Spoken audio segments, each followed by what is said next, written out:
Hello and welcome to this episode of Demystified as we explore home cooking in a modern world. Hello, I'm Linda and I'm here with my friend Paul. Hello, Hi, Paul. Hi, Linda. How you going? Good. Have you had a good day? Not too bad. Very busy. Yes. All right. We couldn't do one last week, so we're doing one today as a catch-up. Yeah, bit of a catch-up. So, although our title says home cooking, what we're going to talk about today is service.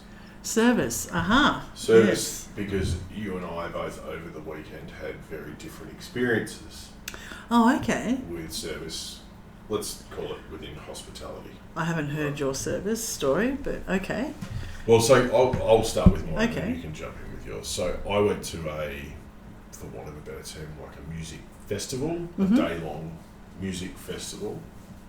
And quite often I've gone to like big football matches and watched quite intently, actually, the lack of urgency and drive to service people as quickly as possible. Now, quite often that comes down to the people serving, but it also, I think, sometimes comes down to people not understanding efficiencies in setting up for service to serve people and serve customers. But what I can say about the festival that I went to is that they were fully prepared and ready for the 20-odd thousand people that I think were probably there. And the service was fast,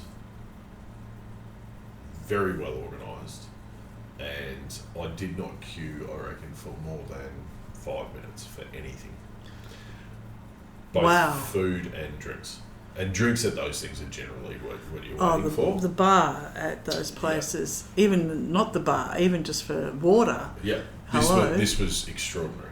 That's amazing. And when you look at it, the amount of money that they can make just through efficiency of numbers is quite extraordinary. So basically, you would walk, there was 2 aisles for each section of the bar. One is an in and one is an out.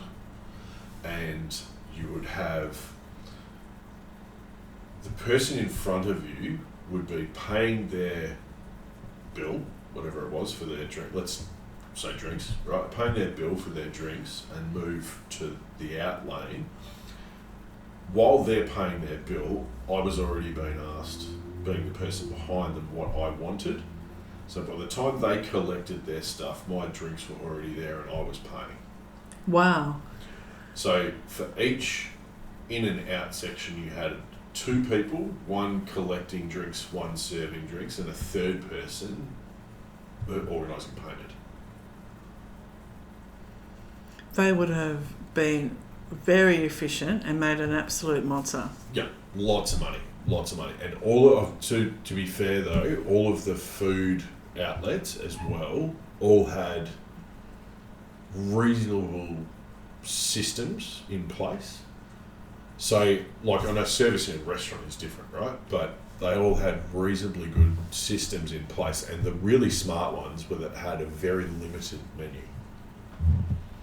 One Yes. or 2 things, Yes. right, in and out. There's one decision to make. There's, you're catering to 20,000 people. You've got only the decision between 2 or 3 things, and what that does is just speeds everything up. And it's very hard if you have any allergies or intolerances. Well, yes, it is. Because you can't really say, look, I'm this, but No, I can eat have that. this, but not I do that. that, No. no. That's not the And can way. I not have it deep fried, please? Yeah, and there Yeah. was options there that weren't deep fried. So there was a souvlaki cart, there was a pizza cart, there was a paella cart, there was lots to choose from. Mind you, it was mind-blowingly expensive, but if you look at the amount of time you had to wait, you're willing to sort of go, oh, okay. You didn't have to prepare a half-hour trip to go and get a beer. Okay. So I thought Yes. the service there was excellent. That's amazing. Really, That's- really good. Yeah, and for actually a big day. Yeah. Did you have one stage set up at the festival? One stage. Okay. Yeah, and everyone's down on their own, chairs, and basically we were sitting in a lake area, just on the grass outside. It was all outdoors, but it was very, very well organised. So Wow. from a service perspective, like you're not getting, "Hi Sarah, how are you today?" No. Like they're not in. You No. know, that's not the environment. But what you were getting, and this is just as important, I think, with service is efficiency. It was Well, uber efficient. you certainly tailor your expectations at those events. Yeah. Because that's what you want. But when you go to a restaurant, as you did, Well, we did. service can be. We went out with one of my beautiful friends to celebrate her 70th birthday, and we went to a place down on the coast in Metro Melbourne, a place called Sebastian's. I'll give it a shout out. Fantastic food, Spanish inspired, and without exception, all the staff were friendly, professional, well educated in the menu. They might have been reading from notes about what was on the menu, but they knew the ingredients, they knew how to talk about the product, they knew how to explain the type of delivery that Sebastian's specialised in, which is shared plates, and the types of food to order and the quantities to order. They were very confident talking about that, and they were very onto our service in terms of asking us about our drinks, coming up and checking if everything was all right without being invasive. And everybody, from the time we walked in the door to the time we left, was everyone around us was just like that as well at all the other tables, and they were serving a lot of people. And because funny it was you a should say hot that. day Yeah, down there. Funny you should say that. Last week when we talked, I think I mentioned to you that I was going out for fish and chips. That's right. And so we did that, and I had a very similar experience. Very young floor staff, quite young actually, but super efficient, knowledgeable about what they were doing, knew the sections that they were working in, quickly picked up the type of customer that you might have been. So, I sat down, and when I sit down, I don't want a drinks list, I want a beer. Like that's, so before you go and, can I get you a sparkling water? No, I don't want sparkling water, I want a beer, like now. Like half an hour before I've arrived. So, Yes. but very, very sharp and smart and Wow. well trained, clearly well trained. And that place was at we're talking about 6:15 at night. It was heaving. Wow. Heaving. It was pumping. So yeah, it's a very similar experience. And it was refreshing. It was great. Because I go to a music festival, as you know, I go to a long weekend one coming up down in another coastal, down way away from Melbourne, called Port Fairy, and that is not known for efficiencies of food. In fact, there's been a number of times, and they're great, the music festival's fantastic, and it's a beautiful folkie, it's called the Port Fairy Folkie, but there have been a number of times when they have seriously run out of food, day two, really into day two. They've undercatered the queues. You wait easily half an hour to an hour when it's dinner time or lunchtime. So particularly the night time when everyone's had but they've had maybe the day there. Yeah. They're now ready for something to eat, something sizable, and the food's always good. There's a number of different venues to choose from, and the food has always been good, but you do tend to wait a long time, and we won't. There's one tent selling alcohol, so you can imagine what that's like. But getting right? drinks. So although you're going to a music festival, right, and the one that I went to, there was no pass out, so you could, if you left for the day, right. So you were kind of unless you bring in your own esky and picnic, you're there, and it was 1:30 in the afternoon till 11:30 at night. So that's a long period of time you're there for, and if you run it you can't run out. And the funny thing is although you bought a ticket for a music festival, right, I think that part of that price of the ticket, and I know it goes to the artists and all the rest of it, but part of that should be invested in making sure that the providers of those extra services, if you like, are well organised, well prepared, know what they're about, because there is nothing that would that would make or break how good the music festival you might consider it. you might consider the music festival really good because you got whatever you wanted and da-da-da. Yeah, on top of the music, which is what you're there for. But those extras, I think, either make or break your day. And it can be the same in a restaurant, right? Oh, totally. I remember a long time ago when I agreed to start running a restaurant, and I had KPIs set on me to win awards for this particular restaurant. And one of the KPIs was this, sort of local award that the owner was desperate to get back because he previously had. And he sort of put it all on me to make sure that we would get that award, but I had no control over the service. None. So, I can only make suggestions, but I'm not actually out there serving myself. And I said to him, well, how is it that I'm supposed to achieve this when you've got a significant portion of how the restaurant is going to be rated and considered that is reliant on service? And the funny thing was that we missed out on the achievement by 0.5 of a point. Ouch. And it was because of service. Oh no. Yes. The irony. I know, right? But the irony. Anyway. It's funny because we went out the other night with some friends for a son's 18th birthday to a place that they've been to local for years. Food's okay, but I will never go back there because we waited over an hour to get our entrees, and we had to keep asking for food, for drinks. We had to keep going up to the bar and saying, there was a waiter. Yeah. Going up and asking if they could come to our table, and yep, sure, I'll get my notebook and come over. And when we got our food, after waiting an hour and I think it was 10, an hour and 15, they brought our entrees and our mains all at the same time. Yeah. So of course everyone was over it. So the food might have been great, but we're not waiting an hour and a quarter for our entrees and our mains. And there was no explanation. No, they weren't that busy. It was okay, tell us if there's going to be a hold up because we're happy we're sitting here talking. Yeah. No one was. It was just it was late, and the younger kids at the table were ready to go home. They were hungry, they were tired, they'd been a long week at school for them, and they didn't want to hang around and not get fed for an hour and a bit. So it's a good consideration for people and some people that listen to us might do, semi-regular dinner parties or host people for dinner or... Well, I was going to bring that up, yes. It's always... I always think it's really important to make sure that there's something on hand. Yes. I agree. Pretty much straight away. Yeah. Right? And it doesn't have to be anything flash or anything hot even.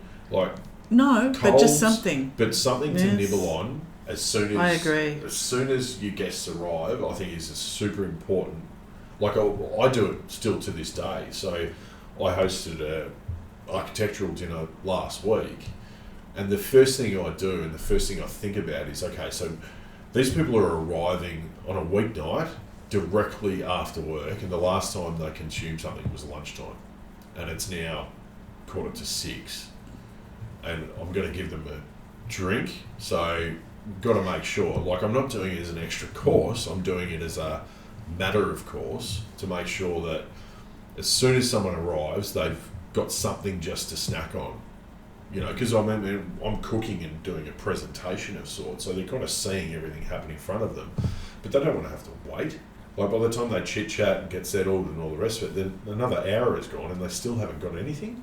But they might have had one or two drinks, and now it's now changing the flavour. I've been to friends' houses where you wait, because they're not as maybe organised or they haven't planned, so they want you there at 6 but you don't eat until nearly 8. Yeah. And by then I'm kind of well, it's been great catching up, but I really, a couple of hours in, I need to go home now. Yeah. Whereas if you can get something into you, it's, if they were struggling, but I agree. Yeah, it doesn't have to be anything flash. No. It could be fruit. A bit of anything. Bread or fruit. Yeah, bread. Cheese. Yeah, well, see, I've got a thing with cheese. Cheese for me comes right at the end. Yeah, see, I don't mind cheese at the beginning. Yeah. But that's, cheese with... My mother-in-law's like that. She's like cheese at the beginning. I'm like, I can't. Yeah, I don't mind it. I don't mind it at all. But yes. But the trick is also to have enough to just cover, but not so much that it's going to fill. Yes, because that Because has if you've happened as spent, well. like if you're hosting a dinner party and you spent all day like trying to get prepared and ready, and something goes pear shaped, Yeah, which happens. you're going to wait until 8 o'clock to eat, but you've spent all this time, and then your guests have full on bread. Like, yeah, okay. Well, we've done that with cheese, where there's been big wheels of cheese pulled out, why and then you think, cheese should come at the end. hang on a minute. Whereas sometimes, Because someone puts a wheel of cheese in front of me, that thing's gone. yes, I have noticed. Yeah. But sometimes it's, you can show restraint. But it is funny how the service element of, even in Cooking. homes, Yeah. makes a big difference. But, shout out to Sebastian's. It was refreshing to see that level. I mean, it cost a fortune for lunch. Yeah, but the you know food what? was great, Like, and the whole experience was a positive experience. And that's the other thing too, is you've got to understand that every plate of food that you're paying for, there is a service. There's a service cost that has to go into that. Oh, because totally. Yeah, and that's can't just cover the cost of the food and the chefs. That's why we were happy to pay and happy to talk about it, even though, it was a fair shake. But I was paying $10 for a can of beer at the festival. And what would a beer be for those people who don't know what a can would be normally? $2.50. Yeah. At a bottle shop. Yeah. So there's a bit of a premium. Yeah. Okay. But you know what? I didn't wait more than 4 minutes. Yeah. Ever. So the that's entire great. day. That's a good. That is excellent. Yeah, it was really, really good. So I don't know why we're talking about this, but service it matters, and it matters because no matter how good the food is, it matters. It does, because no matter how good the food is, if the service isn't there, you do feel that it's a bad taste, isn't it? I think we often forget we often don't put the value into the entire package. So you get a beautiful plate of food at a nice restaurant, but that plate of food and how good it is often also contributed by the service that you get, or whoever delivers that plate of food, and what the interaction you've had with that person prior. Like, sometimes things taste better. Well, I think, and your point too that you said before about limited menu, I think we all, too many times I've tried impressing my friends with my cooking prowess just to have it all come unstuck. And I think the thing that your friends are there for, unless you're warning them that they're a guinea pig for tonight's events, and if it all turned to custard, there's always a pizza shop around the corner. Yeah. That you really just stick to the things that you know well, so that you're comfortable, relaxed, and even if they've had it before, they're not there for your meal. They're there to catch up with you and. Yeah, you're not in a cooking competition. No, well, thank goodness. Yeah. As you know, thank goodness, but. It's. I think we sometimes try to look like we're super people in a kitchen and professional chefs. Yeah, but we really are home. Pro chefs do that too. I see it all the time. They make the mistake of and it's very different when you're in the industry that I'm now in, where you're not hidden in the back of house anymore. Like, I'm up front, I'm cooking, I'm presenting, I'm telling a story, and cooking, plating the dish, serving the dish, all myself. Now, it's only to, let's say, 8 people, right? But I'm doing 4 courses. And so the timing comes in, I've got to clear, I've got to make sure they've got drinks, it's the whole experience, and you're running it by yourself. And I don't have time to have a 15-part dish. I just don't. No, and I know how long it takes you to prep beforehand for those events. Well, because you prep to such a degree of readiness. Otherwise, you couldn't do it in that time frame. Very few components that I actually have to put together on the plate. So it's very much mapped out differently. And to be honest with you, it's a lot like cooking at home. In that scenario, it's a lot like cooking at home. So when I have my partner's tribe come over, and there's 15 of them, it's a lot like that, because I need to get it to a certain level where I can then, because I want to enjoy myself as well. Like, I don't want to spend the whole day fighting over a stove and all night in the kitchen when everybody's exactly having a good time. But service, there you go. That's service and cooking what you feel comfortable with at home. Yeah. And remembering, it doesn't have to be a big menu, it just has to be something that you're comfortable with. Yeah. Because your guests are there to see you. Yeah. Catch up. Yeah. Lovely. Well, There you are. Yeah. Well, I'm glad you had a great time at the music festival, and was I'm good. looking forward to getting away from mine. Yes. We're having the house that I'm hippies down there. the house that I'm staying at. We've got 30 coming for lunch, so that'll be interesting because we're all chipping in and Uber Eats is going to get a workout. it's no, there's no Uber down there, baby. It's Greg's idea is Spanish theme this year, so we're all chipping in. I know it. Yes, yeah. Chicken and chorizo, possibly. Yeah. 2 of those. It's probably too hard to take the seafood down to the house we're in, but 2 of those and big paellas, and I'm also going to do some white anchovies and olives and some other little with patatas bravas, if you've had that Spanish. Yeah. So what we're going to talk about when we talk next is we're going to talk about paella, because you've been doing it for a very long time. I've actually just started doing it, and I've had some pretty good success of late, which I haven't shared with you. No, you haven't, Mr. Tell Me Nothing. But, so on Friday. Thursday, because I'm going. Thursday. I'm cooking on Friday. So on Thursday, when we catch up again, it will be just if anyone wants to listen in, but we're going to talk about paella, because I have some questions. Oh, and it's one thing that I do know about. Yes, you do. And I have been doing it for a long time, since we've been going to Spain every year to see. I've never had it. Dougie's families. Known you for how long? Never had it. Must be You've coming never up. given me a scaric of Must be coming up to about 16 or 17 years. Yeah, it's embarrassing. We were so young then. Anyway, well, good to see you. Happy cooking, everyone. Happy cooking, everybody, and take care until next time. See you later. Bye. Thanks for listening to this podcast as we explore home cooking in a modern world. We'd love you to subscribe, and for more information, please go to our website, cookingwithsteam.com.